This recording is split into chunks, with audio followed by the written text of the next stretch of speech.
Gold trusted gold buyers. మీరు తాకట్టు పెట్టిన బంగారాన్ని విడిపించి ఈ రోజు ఉన్న మార్కెట్ ధరకు కొనబడను. మెడపట్టేసిందండి తూరు తప్ప ఇంకేవైపు చూడలేకపోతున్నాను. పడవర నేను చూపిస్తాను రా మాధవా. కొట్లో 10 రూపాయలు లాగి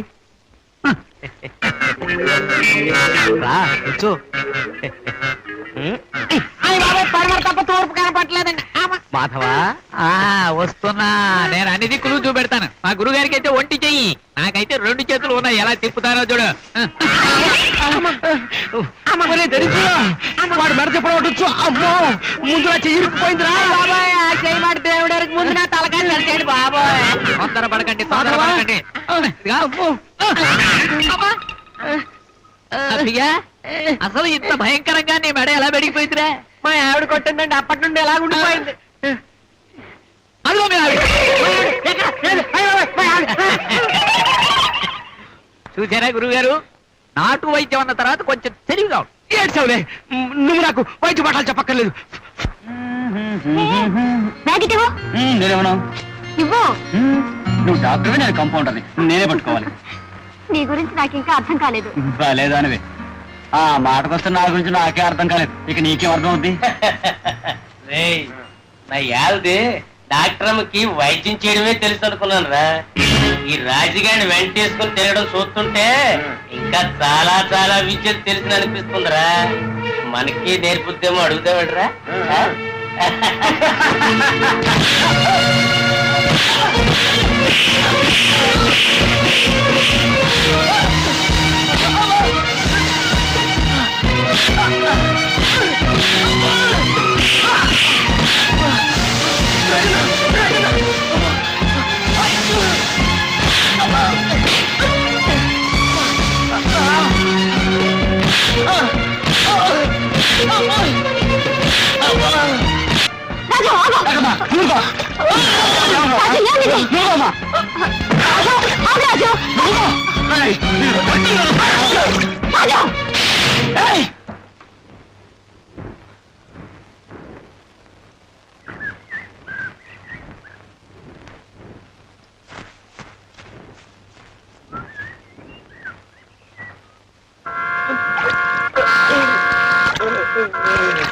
రాజు, మనల్ని చూసి మరొకరు భయపడేటట్టుంటే మనకి మృగానికి తేడా ఏముంది? ఇప్పుడంటే ఇలా ఉన్నాను, కానీ చిన్నప్పుడు ఎవరు పిలిచి ఏ పని చెప్పినా అభిమానంగా చేసేవాడిని. అవును, నేను అదే ఆలోచిస్తున్నాను. ఎందుకు ఇలా మారిపోయావు? నేను మారలేదు, ఈ ఊరే నన్ను మార్చేసింది. మీ నాన్నను చంపేసి మా నాన్న ఆత్మహత్య చేసుకున్నాడు అన్నారు. మమ్మల్ని ఊర్లోంచి వెలివేశారు. అందరూ మమ్మల్ని దూరంగా ఉంచి మాతో ఎవరు మాట్లాడకపోతే అది ఎంత బాధగా ఉంటుందో మాటలతో చెప్పలేం. అనుభవించిన వాళ్ళకే తెలుస్తుంది. ఒక రోజున అమ్మా అమ్మా అమ్మా అమ్మా మాట్లాడటమ్మా, అమ్మా ఏమైందమ్మా? ఒరే రాజు, ఇంత మంచం పక్కన కూర్చొని ఏడుస్తా ఉంటే ఏం ప్రయోజనం? వెళ్ళి ఆచారి డాక్టర్ గారిని పిలుచుకురారా. అవునైనా ఆయన వచ్చి ఏదో ఒక మందు మాకో ఇస్తే మీ అమ్మ ప్రాణాలైనా దక్కుతాయి. అవును రాజు, త్వరగా వెళ్ళు.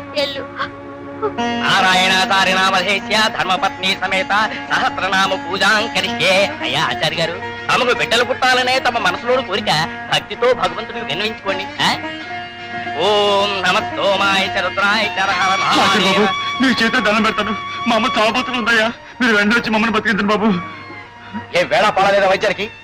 పవిత్రమైన భగవంతుడు పూజ జరిపించడం మానేసి మధ్యలో రావాలంటావా? బాబు అలా మాట్లాడకండి అయ్యా, నీ చేతే దండం పెడతాను. మమ్మల్ని నాకు తగ్గించండి బాబు. బాబు కట్టుబట్టలతో పవిత్రమైన పూజ చేసుకుంటాను, నన్ను ముట్టుకుంటావరా? ఏమయ్యా పూజారి, ఊళ్ళోంచి వెలేసిన వ్యధం గుళ్ళోకి వచ్చి నిలబడితే గుడ్లప్పకి చాలా చూస్తావే. నా మీద ఆగ్రహించకండి బాబు, ఈ వ్యధం ఇప్పుడే బయటికి పంపించేస్తాను. బయటికి పో. బాబు మమ్మల్ని నాకు తగ్గించండి బాబు. పెద్ద పెద్ద మాట్లాడతావా? దండం పెడతాను. మమ్మల్ని నాకు తగ్గించండి బాబు. బాబు గజానన పద్మాకం గజానన మహానిత్యం అనేకదంత భక్తానం ఏకదంతం పస్మహే మనోవాంఛ సిద్ధిరస్తు. ఇదిగో నమ్మ ప్రసాదం. వెళ్ళొస్తాం పూజారి గారు. ఈశ్వర కటాక్షం.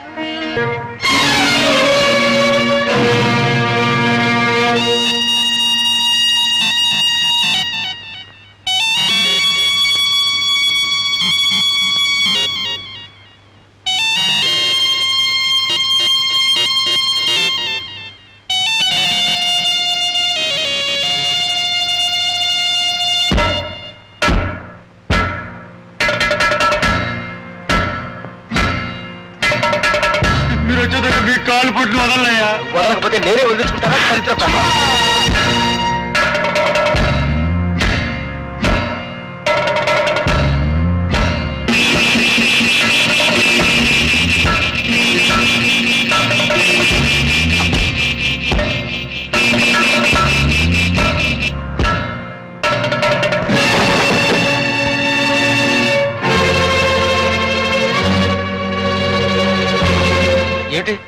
ఏమిటిది చేతిలో కత్తి పుచ్చుకొచ్చావుట? ఈ చెయ్యే కదూ మా అమ్మకు వైద్యం చేయనంది. ఈ చేత్తో ఇంకెవ్వరికి వైద్యం చేయకూడదురా.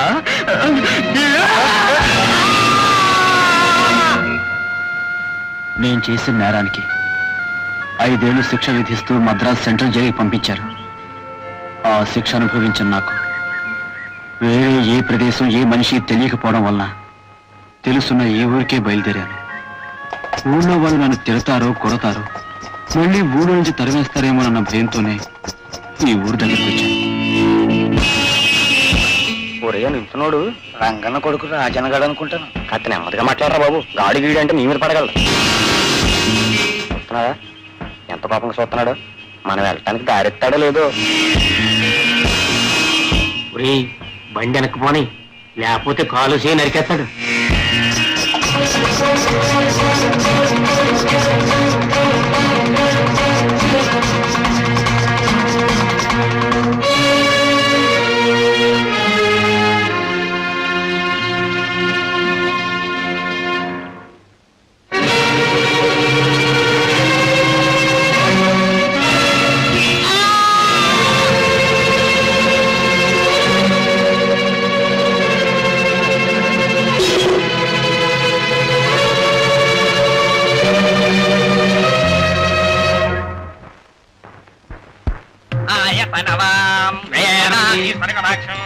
అక్షయంపుగా కాశీ లోపల అన్నపూర్ణ భవాని వైస్వర్గదాక్షం.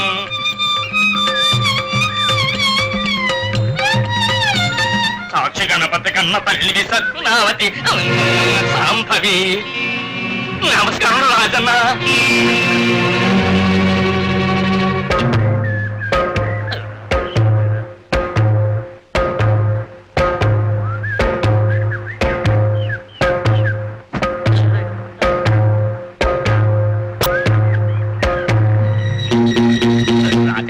నిన్ను అన్యాయంగా జైలు పంపించారు ఆ దుర్మార్గులు. దాంట్లో నాకేం సంబంధం లేదు.